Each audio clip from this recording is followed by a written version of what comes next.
আসসালামু আলাইকুম দর্শক। একটা বিষয় নিয়ে কথা বলতাম। সেটা হচ্ছে আজকে নিউজে দেখলাম যে বাংলাদেশের ক্রিকেট টিমের পানি এবং বেভারেজের স্পন্সরশিপ নিছে ২ বছরের জন্য কোকা-কোলা।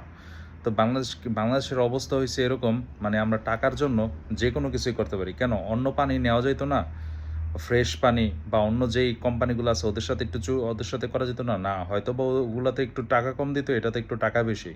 তো আমাদের বাংলাদেশের অবস্থা হইছে এরকম যে যদি ইসরায়েল এইখানে বাংলাদেশের সাথে সম্পর্ক স্থাপন করে এবং এইখানে যদি একটা অস্ত্র কারখানার ম্যানুফ্যাকচারিং কোম্পানি এখানে প্লান্ট নির্মাণ করে, যে বাংলাদেশে এখানে একটা ইসরায়েলি ইকোনমিক জোন হইব, সেখানে ওরা একটা অস্ত্র ইন্ডাস্ট্রি তৈরি করব, এখানে সব বাংলাদেশি ওয়ার্কাররা কাজ করতে পারবো এবং এই অস্ত্র পরবর্তীতে মুসলিম নিধনের কাজে ইউজ হইব। ফিলিস্তিন, লেবানন, ইরান, ইরাক এবং মধ্যপ্রাচ্যের অন্যান্য যে দেশগুলো আছে ইসরায়েলের বিরুদ্ধে ওইসব দেশে ইউজ হইব। তো দেখা গেছে এখানে বাংলাদেশের মানুষজন, অনেক মানুষজন তারা নির্দ্বিধায় কাজ করা শুরু করবে। তারা বলবে আমরা তো কাজের বিনিময়ে টাকা নিতেছি এবং আমরা কাজ করতেছি। ইসরায়েল আমাদের জন্য একটা কর্মসংস্থান সৃষ্টি করছে এবং আমাদের জীবনমান উন্নত করতেছে, সেজন্য আমরা কাজ করতেছি।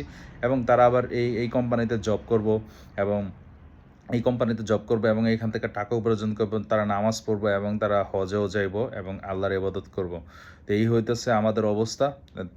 মানে আমরা টাকার জন্য যে কোনো কিছু করতে পারি, দ্বিতীয়বার ভাবি না। মানে আমাদের টাকাটা এত প্রয়োজনীয় হয়ে গেছে যে নীতি, নৈতিকতা, মৃত্যু, ইসলাম এইসব বিষয়গুলো বিসর্জন দিয়ে হইলো যে কোনো উপায়ে টাকা অর্জন করা লাগবে। অনেকে আবার যুক্তি দেয় যে মানুষ ঘুষ খাইতেছে, এই করতেছে, জিনা করতেছে বা অন্যান্য অপরাধগুলো যেগুলো আল্লাহ নিষেধ করছে, সুদ খাইতেছে, সুদের সাথে জড়িত হইতেছে।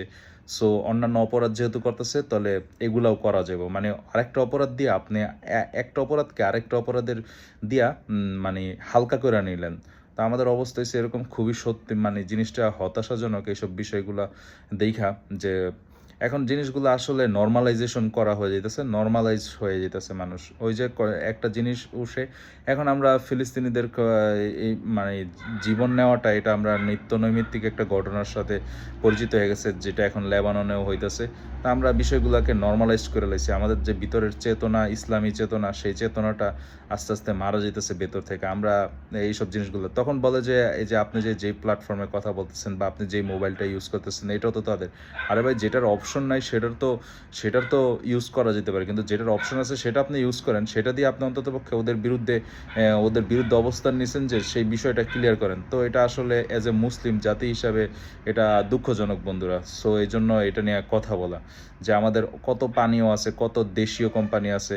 তো ওইসব ব্র্যান্ডগুলোর সাথে চুক্তি করলে হয়তো বা একটু কম রেট পাওয়া যাব বা একটু বেশি রেট পাওয়া যাব। সো কম রেট, এই বেশি রেটের আশায় সেজন্য আমরা মানে বাদ বিচার করি না, আমরা যে কোনো জিনিসের সাথে আপোষ করে নিতে পারি। এটা খুবই দুঃখজনক বিষয়টা।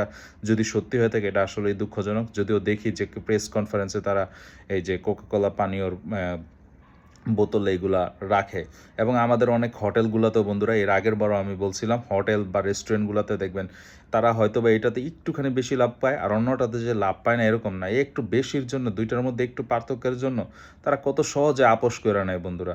তো আল্লাহ তো আমাদেরকে কত কিছু দিয়ে পরীক্ষা করব। তো সামান্য এতটুক জায়গার মধ্যে যখন আমাদের পরীক্ষা দেওয়ার জায়গা আসে, তখন আমরা ব্যবসায়ীরা, যারা হোটেল মালিকরা আছে, তারা কি করি? সহজে আপোষ করে ফেলাই।